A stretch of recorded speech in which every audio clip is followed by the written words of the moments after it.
I'm one of the few Indians who are actually not that great at technology. If you don't learn how to delegate, you are going to be stuck either doing that stuff or not doing that stuff. And if that busy work is vital to the functioning of the business, you're going to end up disliking the business. You can go to a mall and you just see misery and sadness and depression. Despite everything, they've been blessed to be born here, don't appreciate the opportunity that they have by living in this country. So with AI becoming more sophisticated, will it replace having workers? It will replace a lot of the things VAs do. I can say this, a lot of the tasks that VAs do are being replaced. We continue the adventure today. The Vegas Voices podcast now has the honor of having my very dear friend since 2015, right? Yeah. So that's 9 years we've known each other. Beejel Parmar. He's a true Vegas voice. He's always involved in helping the entrepreneurial community in Vegas. When I met him first, he wasn't in the current business he is in. And he's been in this. We're going to talk about it because it's very interesting. But in this business, he always does a lot of business consulting and helps entrepreneurs, especially starting entrepreneurs, get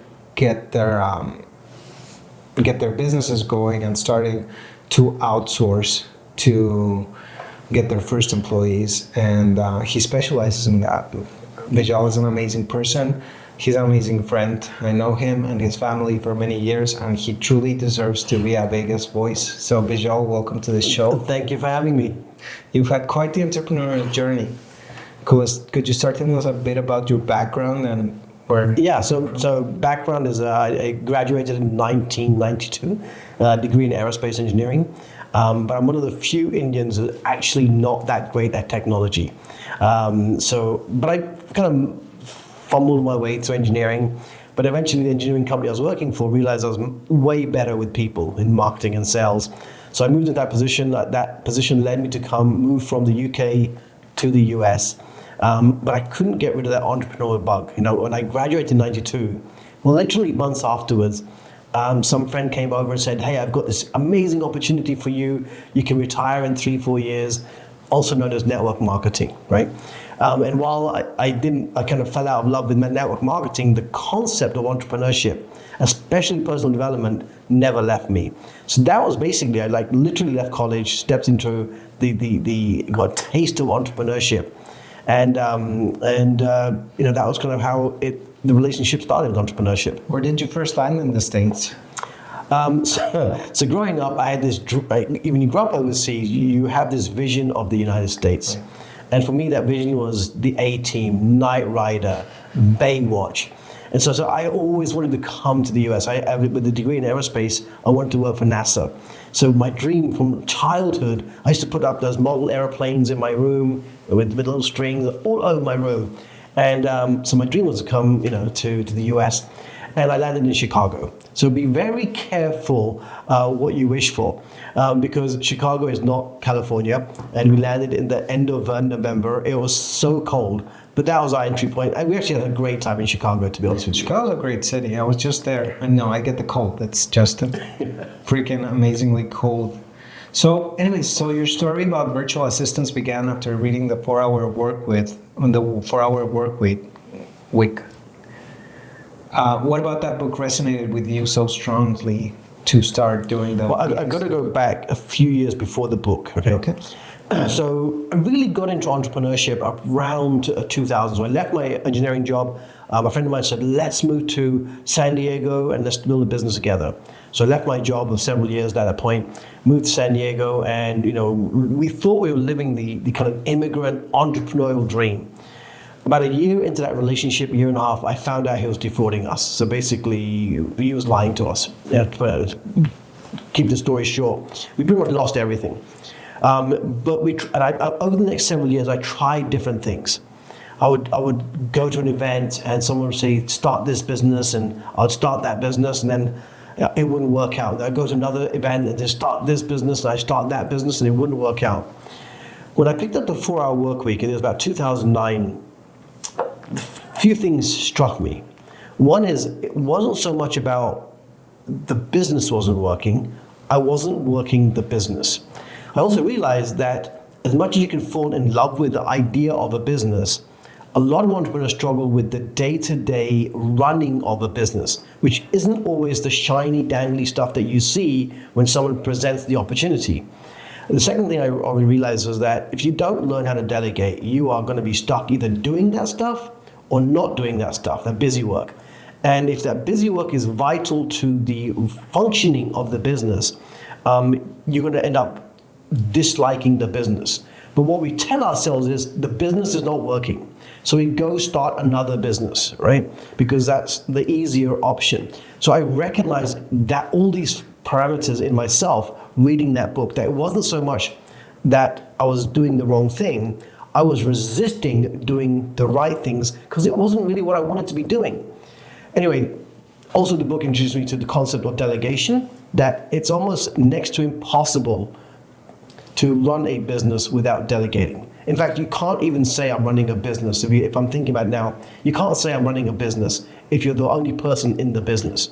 Now, I'm not saying about outsourcing your website or delegating a book design or a logo. I'm talking about who is in the business with you, running it. If you take a break, is there somebody running the business? A combination of systems and people, right? You were mentioning the right things. I think that's a very key concept and distinction. What are the right things? Well, I mean, obviously there's from an outsourcing perspective, it's what's the day-to-day busy work that runs a business that you don't have to be doing.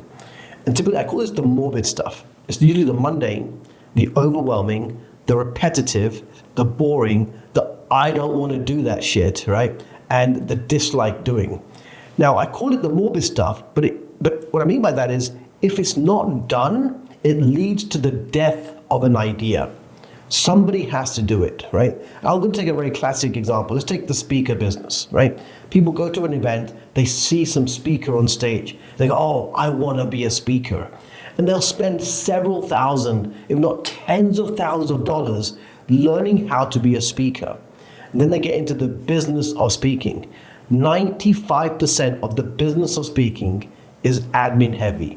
It's finding the opportunity, right? So 5% is the speeches. 5% is 95% is doing a lot of other it's basically getting on stage for that 60-minute keynote, right? How much work, how much morbid work has to go into getting somebody to step onto a stage for 60 minutes, right? This is a classic example. Authoring a book is another one. People will go to an event, write a book. The book will open doors for you. Yes, it will. But the activities of opening the doors is admin heavy.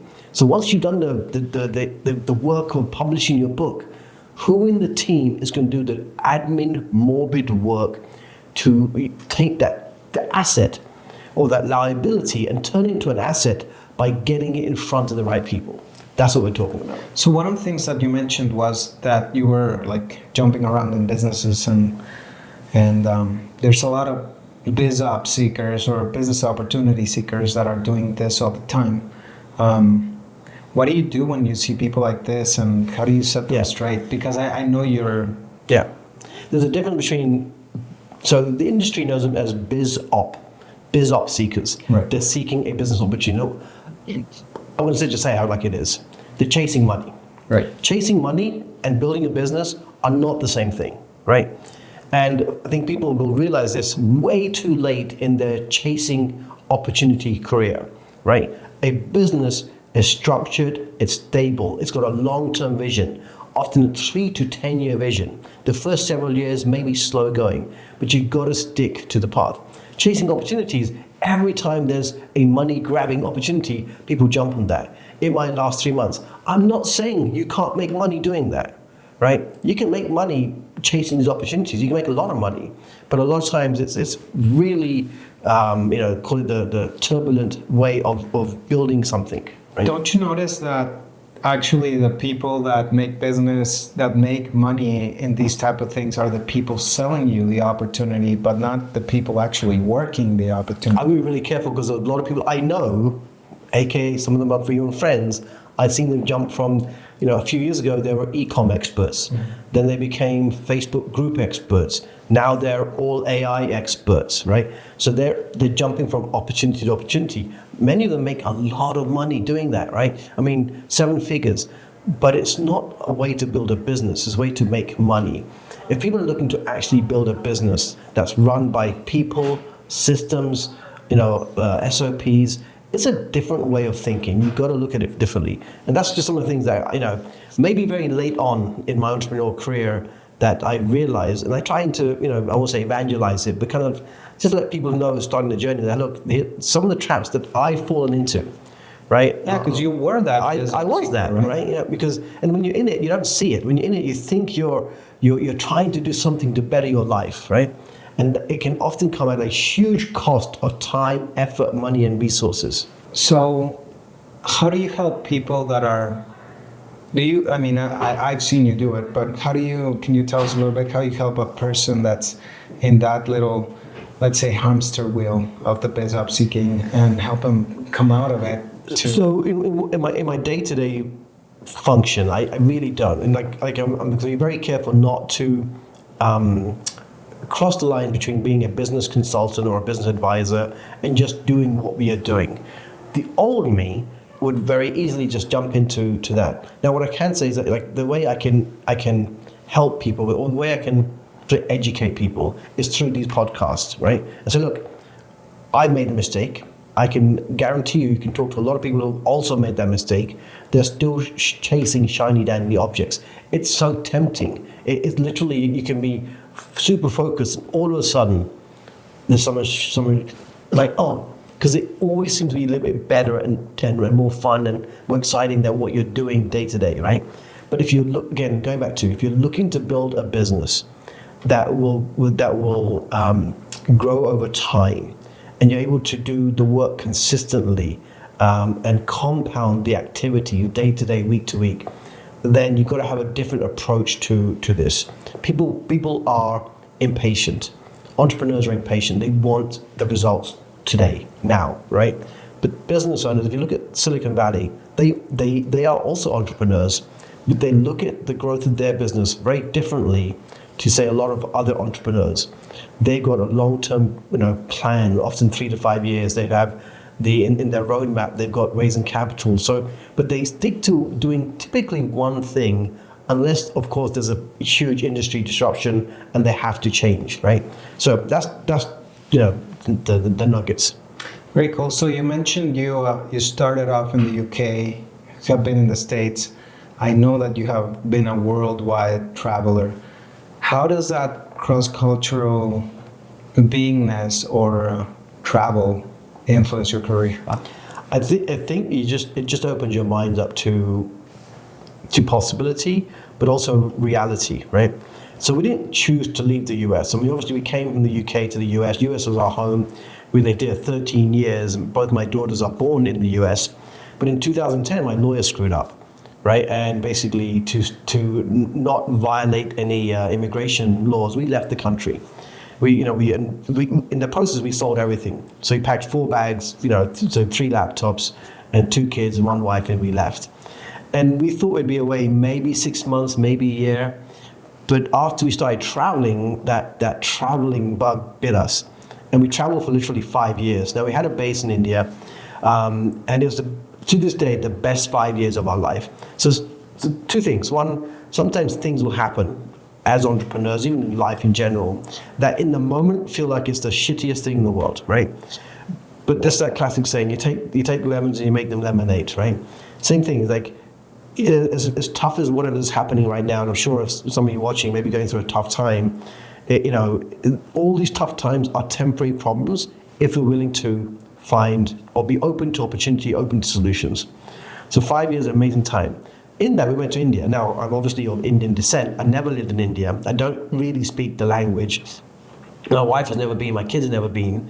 But literally the day we found out we had to leave the US, a friend came over, we sat for a 30-minute cup of chai, and my friend said, why don't you go to India? And in that moment we said yes. And that yes attitude continued for the next few years. We went to India. We didn't know where we were going to go, where we were going to stay, but we asked people, hey, what do you recommend we see and we do? And they would say, go do this. And we literally would book a ticket and go do that. So we lived that kind of, that in the flow, in the moment, right? Living out of 4 bags. Sometimes we'd be in lovely hotels. Sometimes we'd be in like shithole hotels. But it's all part of the adventure. It's very much like Tim Ferriss. Well, what it does is, one day we could be meeting, swamis and CEOs of multi-million-dollar companies. Next day we'd be in the slums, with people. But it's in the slums that I think we picked up some of the most memorable experiences. Because no matter how challenging those situations were, those kids that we came across in the slums were always smiling. Give me one like nugget from the slums. Okay.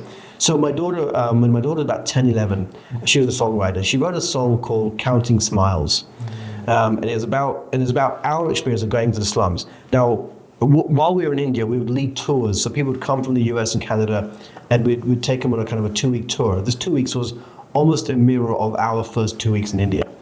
And on one of these journeys, we're going to the very first slum. I think the first or second tour group. We're on our way to the slum, and one of the ladies said, "I'm going to break down. I don't think I can handle what I'm about to see." And she had seen the Slumdog Millionaire and stuff. Wow. And I turned to her and said, no. We're not going there to see how poorly they live. We're going to see how richly they live despite their conditions. And that's what's inspired that song, Counting Smiles, because you walk into the slums, and this isn't just indicative of India. I've seen this in other countries too, right? That despite their living circumstances, I'm talking about, there'd be a sewage drain right outside the house. And I remember one time we were walking through the slum, there's 2 boys had their hands in the gutter. And my wife said to them in Hindi, she goes, "What are you doing?" And they looked up and they said, the beaming smiles, "We're looking for gold," right? There was a hope in their eyes. Now, in contrast, you can come back to the US, where I still believe it's one of the best countries, if not the best country in the world, okay?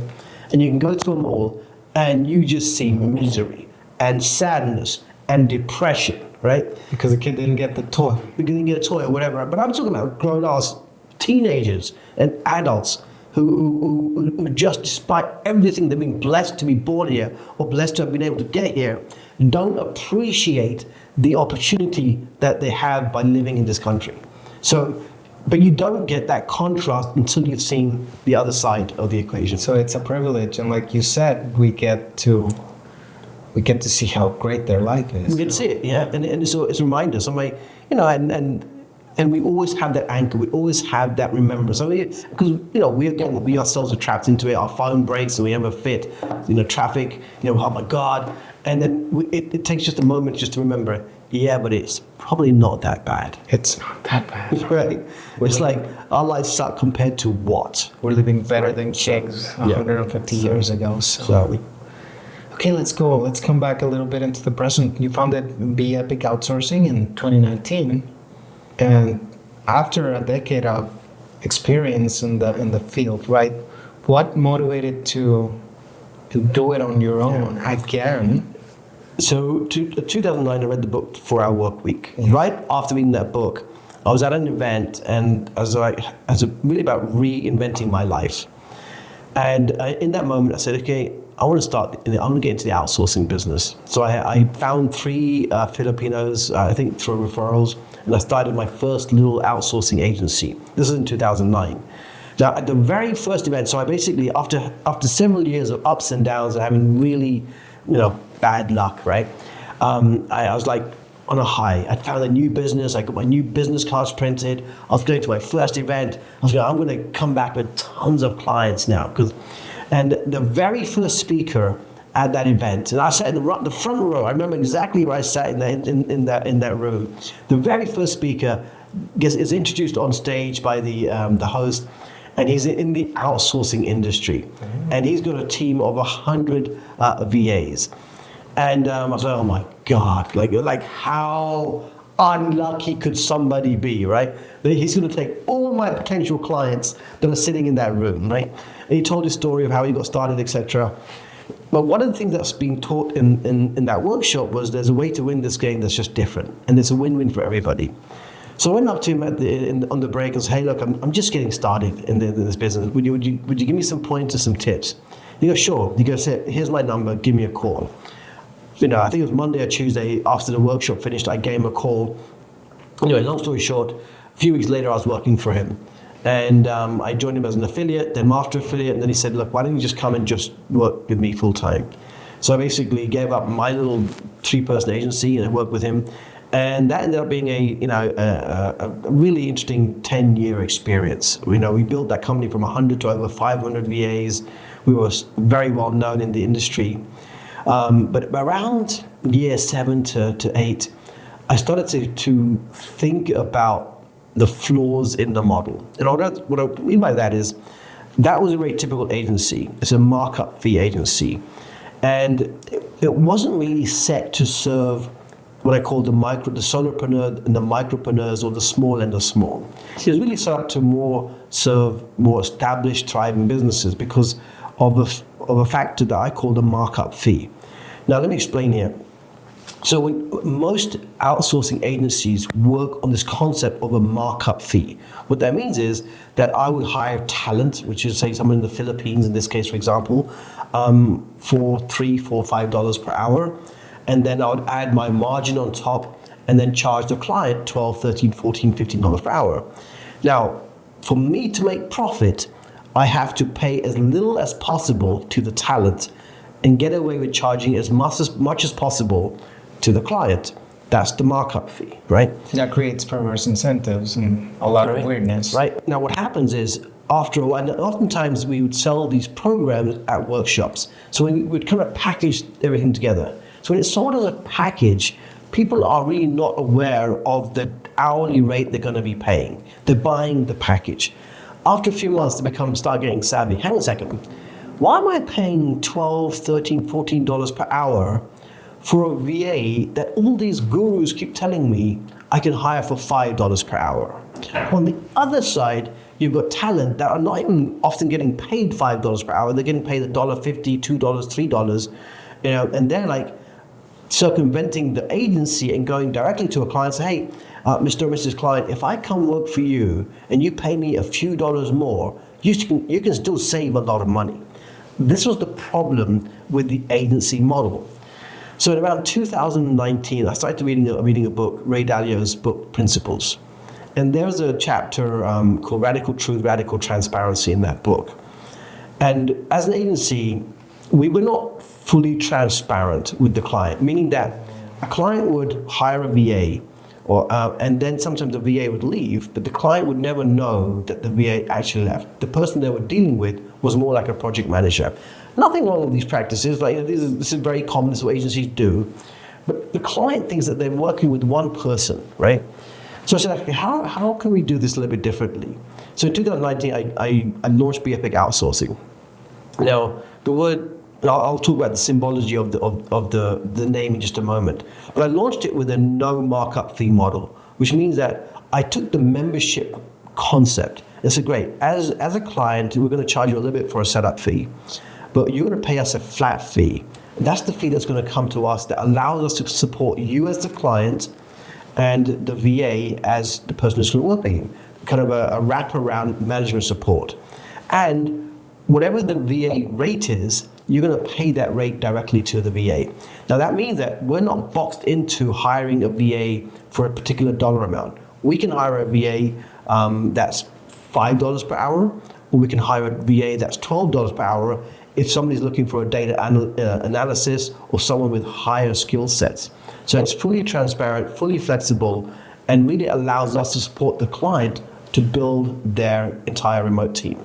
How is the company, if you're saying you're just paying a fee, you don't have those incentives, you're not creating the weirdness from the virtual assistant or from you wanting to extract as much, how is there a profit for you now? So we make our profit on the markup fee. Okay. Right. Sorry, on the membership. So that membership is is really modeled on the concept of a monthly recurring amount. Okay. Right.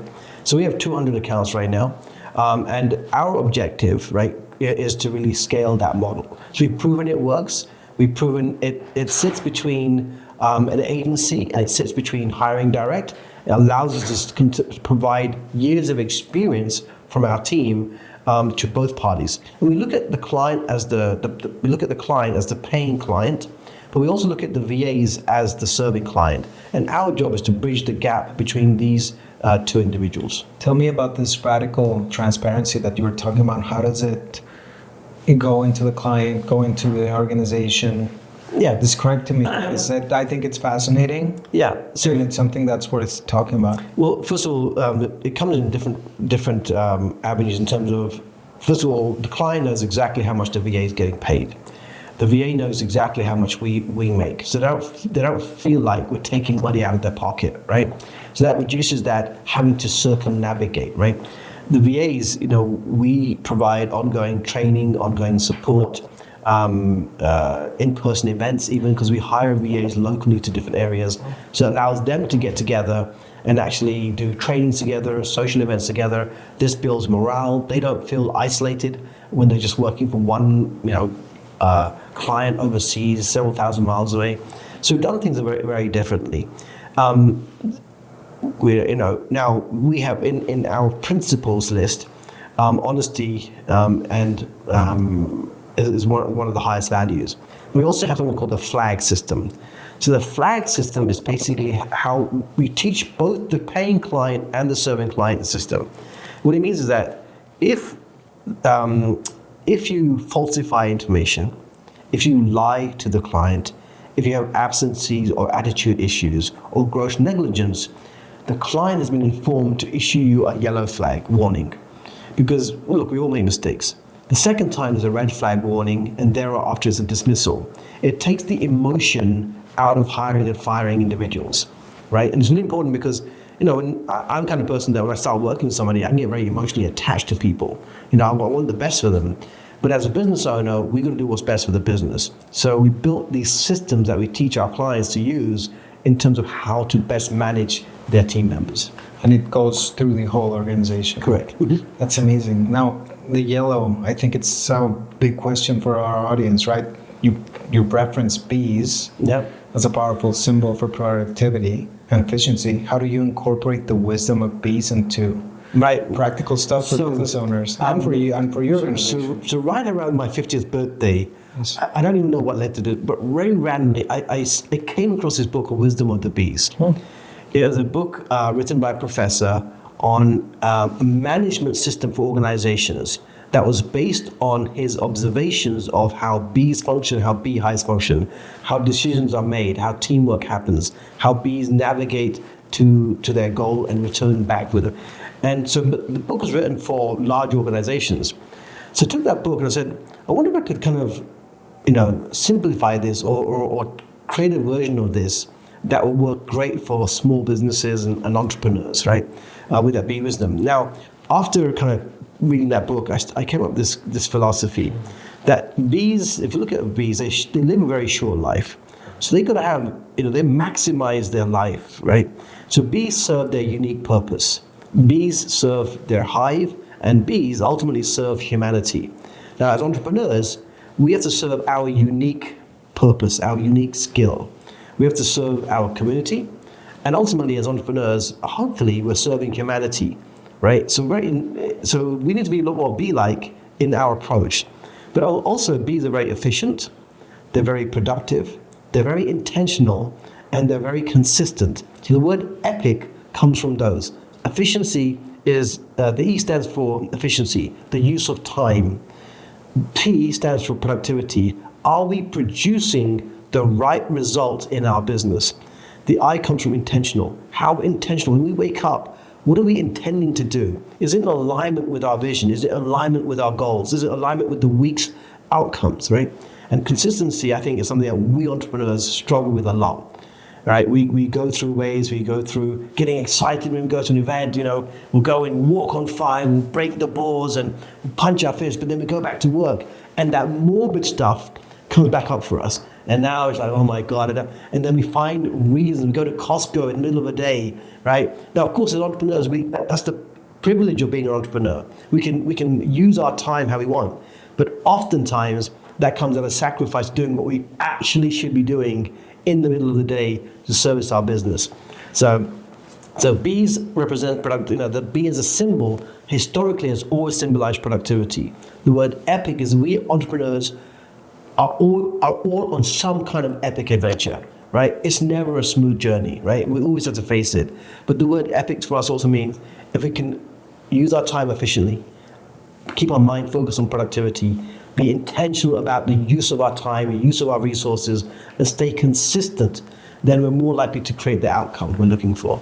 Ever since I've known you, you've used acronyms for most everything that's important that you want to come across, that you want to take across to people.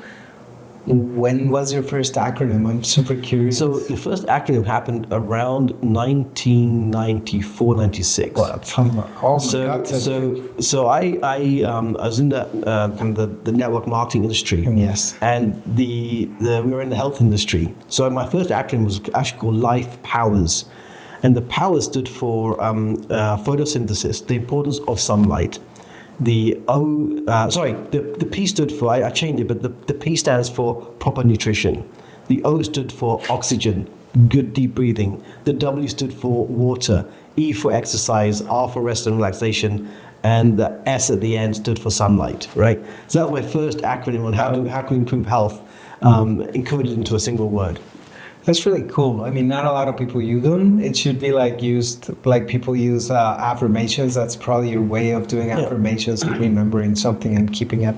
I think it's a really neat trick, and it should be used more. And it's very much on brand for you, right? And hope you keep doing it.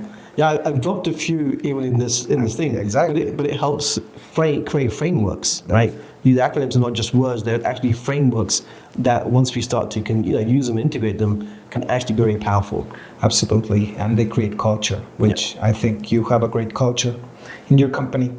So I'm going to break off to, we haven't mentioned of your speaking career. Speaking of speakers, you are also a speaker, and you're known for using costume characters in your presentations. How do these theatrical elements help you connect with audiences and deliver your message more effectively? So in addition to acronyms, even before that, I was fascinated by symbology. And so we talked about the B being a symbol of productivity. So when I go back to my childhood, as I mentioned, probably not one of the best engineers graduating in aerospace, right?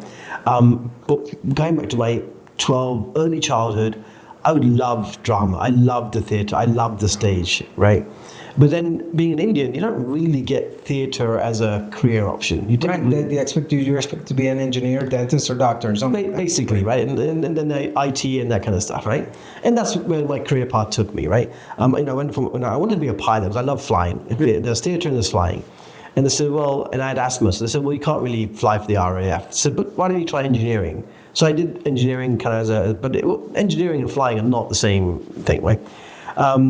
But when I started to speak, when I started to think about, okay, I've got to put this in. So in 1992, 93, I went to my first big network marketing event. Oh.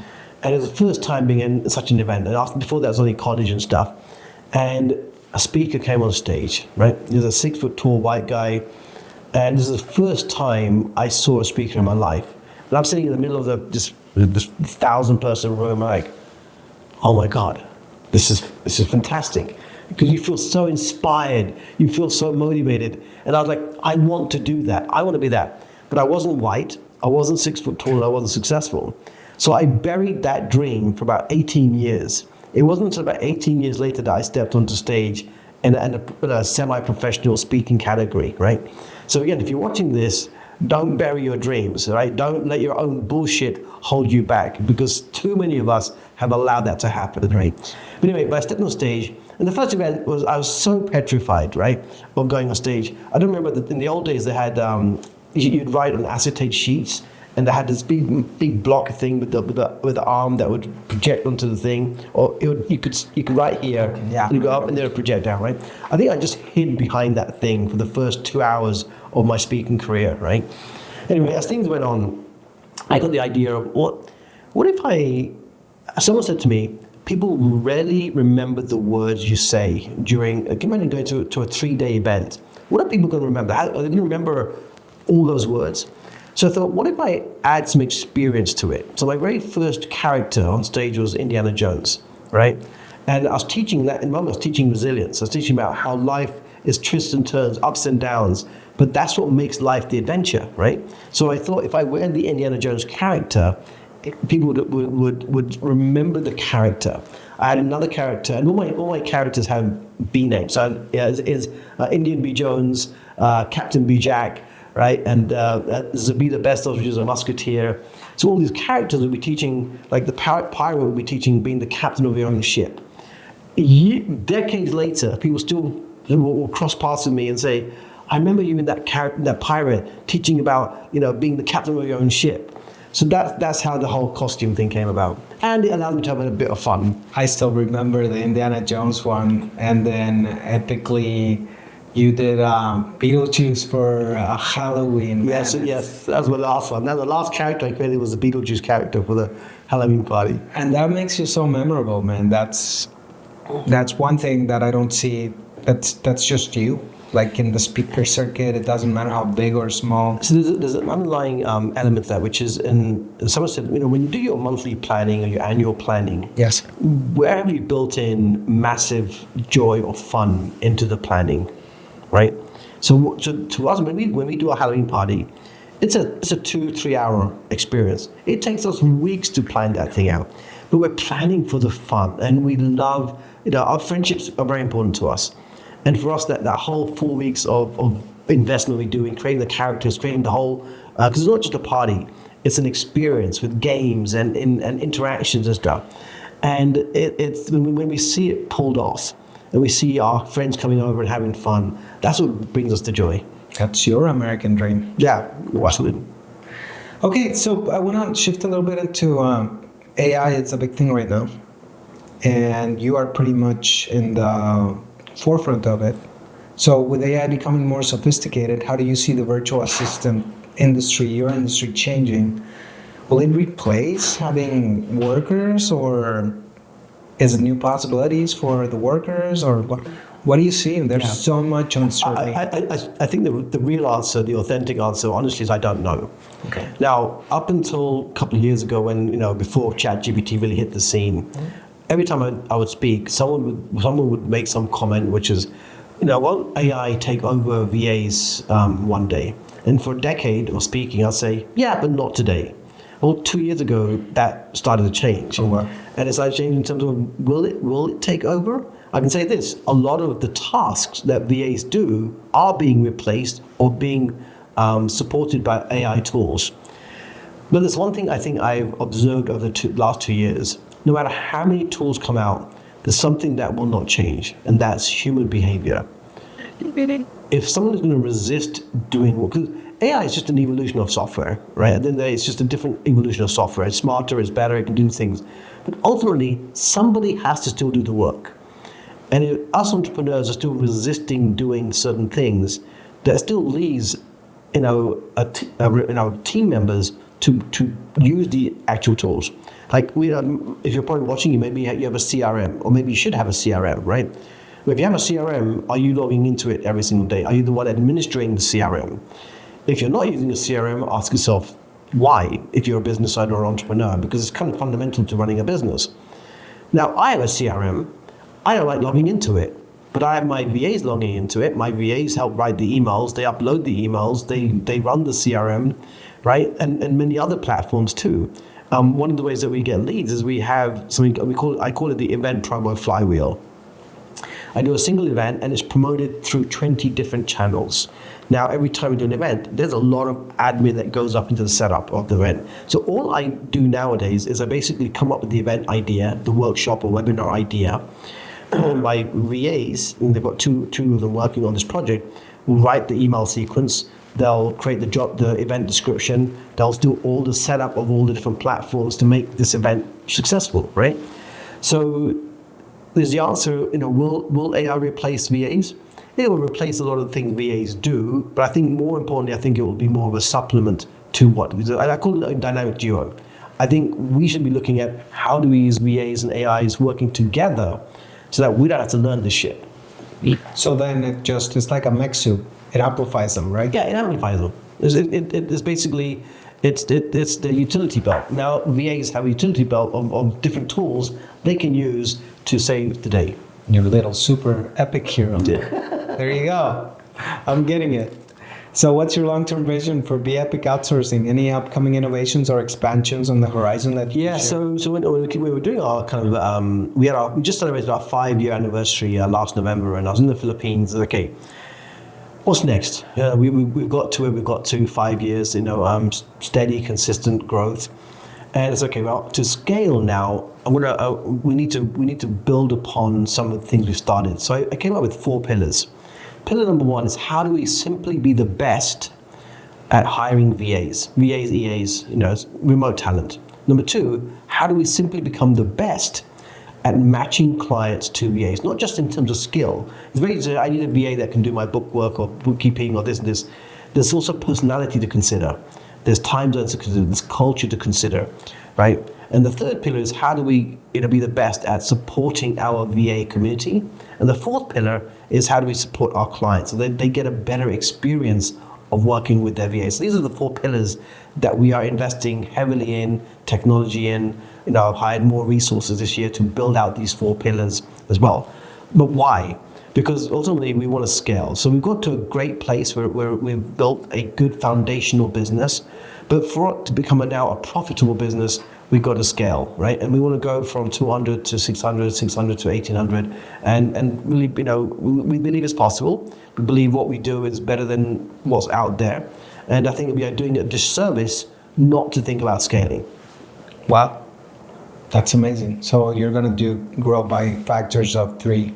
And on paper, yes. That's the plan. That's the plan. Like the how, I don't know. Right? It's not on paper, but it's written down. I've been sharing it, and it may come from savvier marketing. It might come from strategic partnerships. But I think part of any entrepreneurial journey is sometimes you've got to put it out there. And we've got to speak it into existence. That is correct. And whenever I started doing annual planning and quarterly planning, it's just spooky to go back a year and see what you wrote down and it happened, right? Or it was very close to happening, or you made it even more just because you put it out there. Even just putting it in writing is so powerful. Very cool. So let's go into the rapid fire section. What is your favorite productivity hack of all time? Okay, taking a $5 per hour VA and using about 50 minutes of their time to ask you, their client, what are you committing to do today, right? So I call it the $1 a day productivity hack, right? Which is they're going to check in with you in the morning. Hey, and so imagine I'm your VA. Hey, Sergio, what are your 3 top commitments, getting done commitments today? Sergio is going to say, Beejel, I'm going to commit to doing, this can all be a wire or WhatsApp or whatever. I'm committing to doing X, Y, and Z. Good. At the end of the day, we'll check in with you. Hey, Sergio, did you get those 3 commitments done today? Sergio has to either say, yes, I did, or no, I didn't. And that feedback of you having to now tell me that you as the business owner did or did not do things gets you to do way more than you used to do. Yes. Yep. What is your most inspiring book besides the 4-Hour Work Week? For me, I'm going to say the Mahabharata. It's one of the 2 epic books of kind of Hindu mythology. And the reason I've chosen this book, it contains every human interaction scenario in there. And when the British came to India, they actually tried to rewrite it from being historical fact to being a mythology. The word mythology means it's not true. But to me, it's a profound book, and unfortunately, it's classified as a religious book.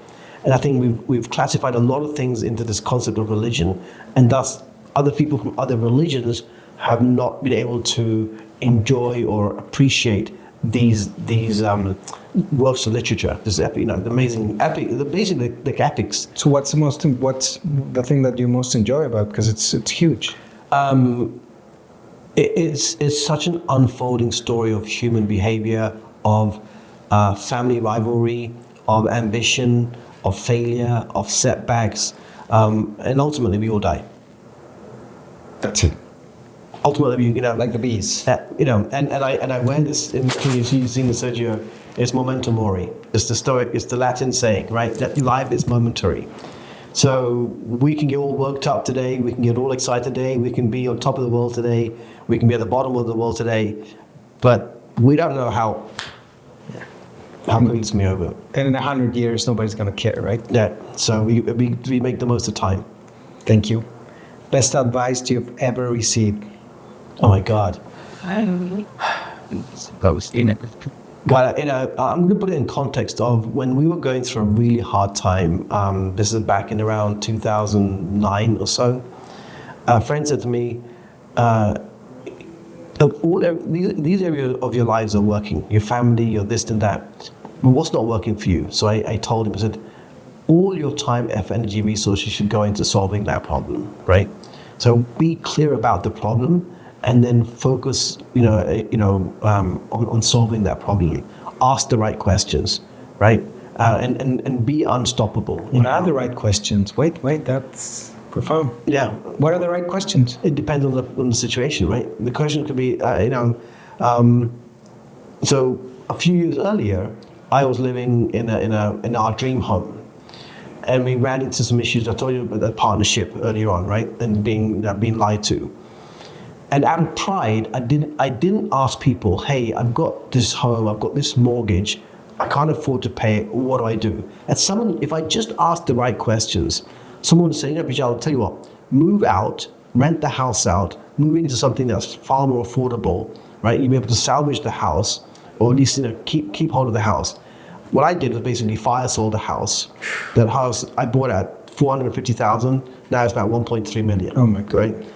So I'll put it this way, not asking the right questions can cost you a lot of damn money. I guess just asking what would be the right question to ask would be a good place to start. It's like prompting AI, right? If you don't know the prompt, it's like, can you please help me create a prompt, right? Or going to AI and say, hey, I have this problem. What question should I be asking my community, my friends, to help me find a solution to this problem? Right, and now with AI, ChatGPT or Claude or whatever all the models are, you have no excuse. You can ask anything. And you can even ask the questions, and sometimes it'll give you some pretty smart answers. Very nice. Okay. One word that describes your entrepreneurial journey so far. That's a tough one, Sergio. One word. I think resiliency. Wow. I thought you were. Is there an acronym for that one, or just no? That made you. You caught me off guard. So give me a few hours. I'll work on it. Good. For the next step, for the next time we come, we'll come up with a nice acronym for resilience. Part 2. My God, it's been a great one. If you could leave our listeners with one great piece of advice about delegation, productivity, or outsourcing, what would it be? So what it really comes down to is how do you value your time, right? And I'm talking about in time in terms of work, time in terms of life, times in terms of relationship. So the reason I do what I do is because I want to help entrepreneurs win back time from things they really shouldn't be doing. That's really what it comes down to. Very nice. So where can people learn more about the Epic Outsourcing? Download your guides, schedule a call, whatever. Yeah, the best place is Be Epic Outsourcing. So B, as in the word be, Epic, EPIC, outsourcing.com. Thank you, Beejel. Any last words of inspiration? No, I just thank you. Thank you so much for having me. I always enjoy our conversations, whether it's the podcast or just over dinner. So thank you so much. Thank you for being our guest voice, Beejel. Thank you.